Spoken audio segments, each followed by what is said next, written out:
జీవమైన లోయయందు జీవాధిపతి అయి వెలసినావు.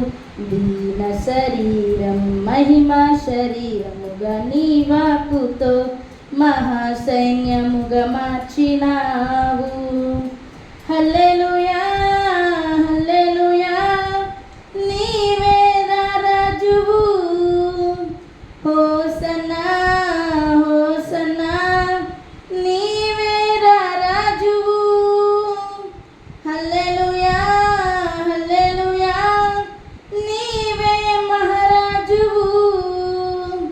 హోసన్నా హోసన్నా నీవే రాజువు. నీవే నా సంతోషగానము, రక్షణ శృంగము, మహాశైలము. నీవే నా సంతోషగానము, రక్షణ శృంగము, మహాశైలము.